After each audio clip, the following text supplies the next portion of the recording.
Pauta de análisis. Información desde todos los ángulos.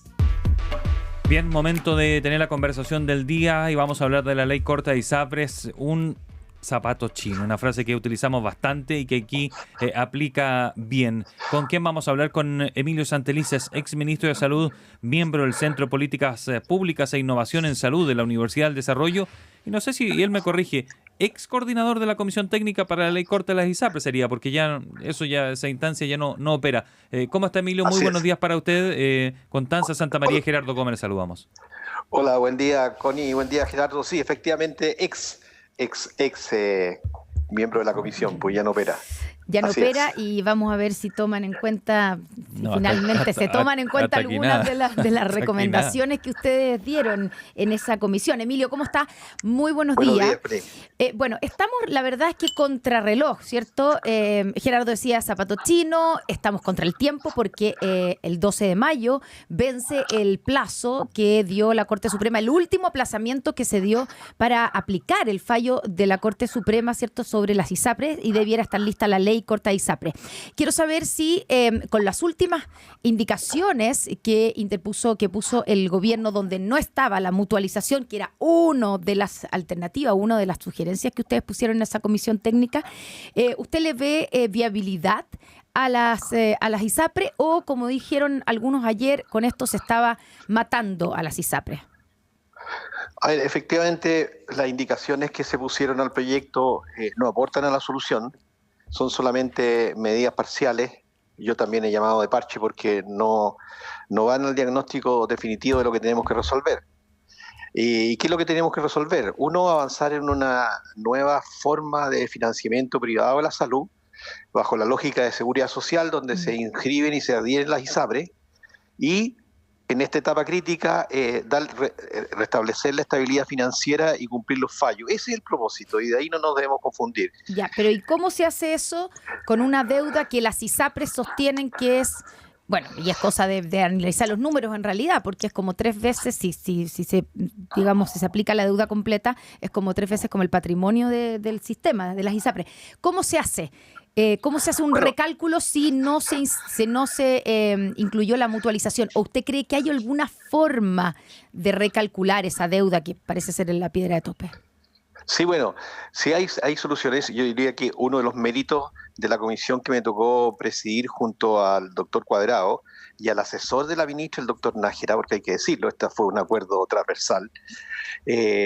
Uno de los méritos de la comisión fue que técnicamente entregó propuestas, una de ellas la mutualización, que permite recalcular adecuadamente la deuda. ¿Cuál es el camino? Hacer las cosas bien. Miren lo que estoy diciendo, Connie. Hacer las cosas bien. Ese es el camino que no se ha hecho. ¿Qué significa eso en la práctica? Una de las fórmulas era la mutualización, que se llevó a una arena política, pero existe otra que es el cálculo del precio base mixto, que es el cálculo que hizo la Facultad de Economía, que también lo pusimos en el informe. Álvaro Clark, quien lideró ese estudio, demostró que el error que se había cometido en el cálculo es que se hizo con un precio de hombres, en circunstancias que, como bien sabemos, el gasto en salud obedece a gastos de hombres y mujeres, por lo tanto el precio base debe ser un precio mixto. Y solamente con ese gesto la deuda se recalcula y quedan los valores reales y no los valores inflados que hoy día exhibe la superintendencia. Entonces, yo diría, y respondiendo a la otra parte de su pregunta inicial, Connie, que claro, muchos auguran y dicen las ISAPRES van a morir, pero no puede ocurrir porque eso significa una debacle del sistema de salud en su conjunto. Y por consiguiente, en la comisión mixta que finalmente va a llegar el proyecto, se van a tener que abuenar en alguna fórmula de estas que técnicamente están validadas. Porque el sustento existe para hacerlo. Esto no es un capricho. Este es un tema técnico que tiene consecuencias sanitarias de magnitudes insospechadas. ¿Emilio? Entonces, sí, Gerardo. Pero usted habla de una debacle, y eso no coincide con lo que dice el director de FONASA, que ya absorbieron 1 millón de personas que pasaron del sistema privado y que están listos para poder recibir a los que tengan que llegar allí. Entonces, alguien aquí tiene un diagnóstico equivocado. Sin duda, mire, me llamó mucho la atención, por así decirlo, las declaraciones triunfalistas del director de FONASA. ¿Y por qué digo triunfalista? Porque pareciera que él está promoviendo que todos nos vamos a FONASA. cuando uno revisa las capacidades del sistema, entendiendo que esto significaría que muchos prestadores privados dejarían de trabajar, lo que aquí ocurriría es que por mucho que tuvieran un financiamiento parcial como el que entrega FONASA, lo que ocurriría es que no tendríamos prestadores. Y por consiguiente, piensa en regiones en donde las capacidades de camas son a veces más reducidas que en la región metropolitana. ¿Qué es lo que ocurre en esas circunstancias? La pandemia lo mostró nítidamente. El país requirió de todas las camas para atender a todos los chilenos, sin exclusiones. Entonces, de facto, el poder decir que se vayan a FONASA, yo diría que es un poco aventurado. Y a mayor abundamiento, se hizo un estudio que hizo el economista de la salud Ricardo Vitrán, en donde ilustró que el costo que se asociaba al paso de todas las personas proyectado de toda la ISAPRE era de sobre $1.200 millones. Es decir, esos recursos están solamente para paliar lo que ocurriría con los pacientes que tendrían que trasladarse. Entonces, perdón, Gerardo, un punto más. Él habla de cifras, habla de números, pero aquí hay personas de por medio. Hay personas que hoy día están en tratamientos oncológicos, que están en tratamiento con drogas biológicas, en fin, con una serie de tratamientos sofisticados de alto costo que están teniendo coberturas. ¿Qué va a ocurrir con esas personas? Oiga, entonces lo que dice el director de FONASA, ¿es una cuestión voluntarista? ¿Es una cuestión ideológica? Porque desde el punto de vista de los números no da, según lo que usted nos explica. Así es, no da. Y le voy a decir otra cosa más. ¿A qué lo adjudica? Yo lo adjudico a un voluntarismo de hacer efectivo el programa original de gobierno. Él tempranamente, cuando asume la dirección de FONASA, dice, aquí tienen que desaparecer las ISAPRES. En consecuencia, lo que él está haciendo es adherir lealmente a su programa. Y el trasfondo de lo que él representa es eso. Y lo que está en juego acá es el sistema de salud en su conjunto. Y él se confunde cuando cree que un sistema absorbe al otro, porque eso no va a ser así, por lo que yo le señalaba. Esto es mucho más complejo que una relación lineal. Y por eso es importante tener mesura y valerse de los elementos técnicos, porque no hay ningún país que haya hecho cambios dramáticos de un sistema que se llama un sistema Bismarck, sistema de seguros como el que tenemos en Chile, a un sistema Beveridge, es decir, un sistema de un fondo único. No hay ningún país que haya transitado en un corto plazo ni en largo plazo en ese cambio sin que no pudiera tener insospechadas consecuencias. Entonces, aquí el error que se está cometiendo es que se hace un diagnóstico de un cambio radical para resolver problemas que tienen otras vías de solución. Ya, y entonces, para ser bien preciso, usted dice, está cometiéndose el error por un voluntarismo, por aplicar el programa inicial del gobierno. ¿Usted cree que la ministra de Salud también quiere terminar con las ISAPRES? Porque eso es lo que usted está diciendo que quiere hacer el director de FONASA, ¿o no? No sonó el xilófono. Sí, no sonó como programa de los 70, pero no, fue un accidente. ¿Nos escucha? Ya. No, sí, muy bien. Perfecto. La verdad es que ella es una persona que tiene una dilatada trayectoria sanitaria, al igual que yo, y por consiguiente yo, apelando a esa trayectoria, creo que ella no lo podría, no debiera permitirlo, toda vez que ella entiende. Pero usted ha estado con ella, usted ha conversado con ella. Sí, he conversado con ella. Entonces, y yo le he preguntado abiertamente, ella claramente señala que no existe ese ánimo, que efectivamente ellos quieren que el problema se resuelva. Ahora, a reglón seguido, cuando uno le pregunta, y yo se lo he hecho, ¿por qué no acogen esta medida que técnicamente es válida? Bueno, en eso no tengo respuesta. Ya, no tiene respuesta. Por eso yo pienso que aquí hay una vertiente política que contamina una decisión que es de mucho mayor complejidad. Usted dice que si es que ocurriera lo que dice el director de FONASA, que donde está equivocado en su diagnóstico, usted dice, es que esto no solamente sería terminar con la ISAPRE, sino que no tendríamos prestadores, ¿cierto? Y ahí quiero hacerle la pregunta porque es donde está el punto, porque hay mucha gente que dice, oye, pero ¿por qué todos defienden a las ISAPRES? Y además hay la menor cantidad de la población está en ISAPRE, estamos hablando de la gente además que tiene más recursos, pero hay una afectación, ¿cierto?, en el sistema completo. ¿Y por qué usted dice que nos quedaríamos sin prestadores? ¿Cuál es la relación? Y es para que lo expliquemos bien, porque aquí es donde de repente nos perdemos, ¿cierto?, entre que si caen las ISAPRES, también va a caer el sistema privado en el fondo de prestador y por lo tanto se afecta todo el sistema de salud. ¿Eso es cierto o es una especie de amenaza permanente, como una especie como del fantasma que siempre se dice? A ver, lo primero es que aquí, a partir de lo que yo planteo, no hay ninguna defensa de la ISAPRE. Yo apelo a tener un sistema de salud robusto en su conjunto. Y lo que yo siempre trato de colaborar es en ese sentido, sin importar la institución que se favorezca o no con lo que yo estoy proponiendo. Eso es lo primero. Lo segundo es que hoy día las clínicas tienen un mix de sus ingresos que está determinado. Un componente es el componente de los pacientes que provienen de ISAPRES y otro de los que vienen de FONASA. Y el componente que proviene de la ISAPRES genera mayores ingresos que permiten mejorar sus flujos, y las clínicas funcionan con flujos, o sea, para que la gente lo entienda, con los ingresos que van generando, van absorbiendo sus gastos, van pagando los sueldos y dan la atención. Y eso es una cadena que corre en un continuo, entendiendo que los gastos en salud y los costos son incrementales. Si nosotros cortamos esa cadena y generamos el desequilibrio que se produciría por este efecto, muchas clínicas no tienen capital de reserva como para absorber un periodo de un año o un poco más, puede ser incluso, de que se acomode el sistema. Son clínicas medianas, pequeñas, que pueden tener 20 camas, 30 camas en región, imagínense, y la gente piensa en las grandes instituciones, claro. Pero no, pensando en la gran cantidad de clínicas que representan esa oferta de atención a la población, no tendrían esas capacidades. Entonces ellas dejarían, porque tampoco los bancos le van a prestar plata, porque hoy día de hecho han restringido los créditos por el hecho de que son una industria en riesgo. Entonces, simplemente bajaría la cortina. Estamos conversando con el ex. ¿Qué pasa? Entonces la pregunta es, entre tanto, ¿qué pasa? Claro. Automáticamente los pacientes van a tener una capacidad en el sistema en su conjunto. Eso no va a ocurrir.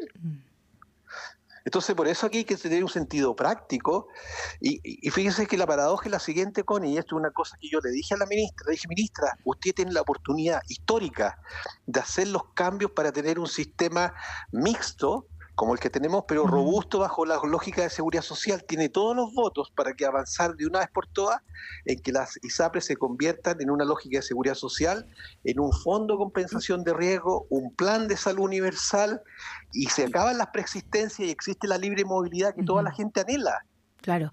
Emilio, ¿por qué no lo hace? Le dije, usted tiene los votos. ¿Qué le dijo? ¿Qué le dijo la ministra? Silencio. Emilio, entonces, ¿cuál es la razón que subyace para no hacer ese cambio? Yo me atrevo a decir que pudiera ser la única reforma que exhiba este gobierno al terminar su periodo, la única. Ya, se quiere colgar de eso y no soltarlo debido a que termina siendo un proyecto emblemático. Pero es que eso es lo que uno no entiende, se fija, porque ahí van a estar los votos, y esto es de gran impacto social. Claro, usted dice que esta podría ser la única reforma que realmente saque adelante este gobierno. Si es que la abrazara y la tomara, o sea, y se la estamos dando todos.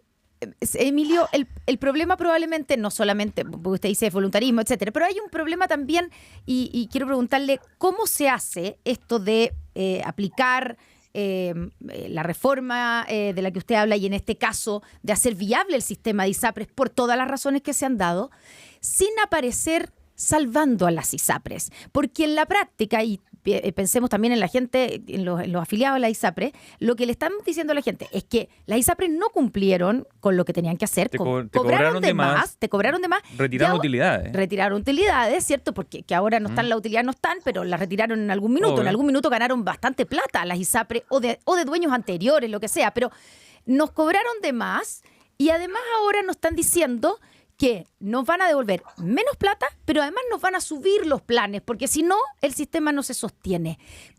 ¿Cómo se le explica eso a la gente? ¿Cómo eso no aparece como un salvataje a la ISAPRES? Y que probablemente ahí está también el problema del gobierno. Bueno, exacto, ahí está también el problema del gobierno, pero finalmente lo que tiene que ocurrir a la salida del problema es una situación que deja a la población mejor. Entonces yo creo que más allá de los costos que se deban asumir de esto, primero hacer un ejercicio de explicar adecuadamente, porque no se trata de devolver menos, porque aquí hubo un error inicial en la base cuando tempranamente, prematuramente, a mi entender, el subintendente adelanta una cifra de lo que hay que devolver y cifra altas expectativas. Entonces hoy día, a partir de eso, se ancla la sensación de que aquí me van a devolver menos que, cuando lo que se tiene que devolver, y ahí yo no me confundo ni un minuto, lo que se tiene que devolver es lo que se debe, lo que se le debe a las personas, y eso debe hacerse de manera correcta. Ese es el primer punto que hay que esclarecer. Y el segundo punto es que la gente tiene la opción de irse al sistema FONASA, pero esa opción hay que dejársela libre a ellos y ofrecer un sistema de ISAPRES bajo una lógica de seguridad social moderno y que efectivamente responda a la libre movilidad y simple existencia, y eso es muy potente, y que la gente elija. Usted en pauta de análisis escucha a Emilio Santelices, aquí ministro de Salud, miembro del Centro de Políticas Públicas e Innovación en Salud de la Universidad del Desarrollo. Además, es el ex coordinador de la Comisión Técnica para la Ley Corta de ISAPRES. Ayer se votó en 21 de 166 indicaciones en la Cámara Baja. Pero no se habló de mutualización, es decir, no se ha hablado de nada, al parecer, nada que tenga que ver con cómo hacer viable. Nada difícil. Nada de lo realmente espinudo. Ayer se votó fundamentalmente temas vinculados a la otra parte del proyecto, que es la modalidad complementaria y las regulaciones de la Superintendencia de Salud que nosotros propusimos originalmente en nuestro informe. Oiga, déjeme terminar la pregunta con respecto a eso. Pero no se habló, como decía, de mutualización en ninguna fórmula u otra que pueda ser meridianamente viable a las ISAPRES. Entonces, ¿qué es lo que estamos viendo? Porque ayer incluso se presentaron indicaciones del Partido Comunista, por ejemplo, para ser aún más restrictivo, que no se permitan los ajustes de planes o que se restrinja el 7%.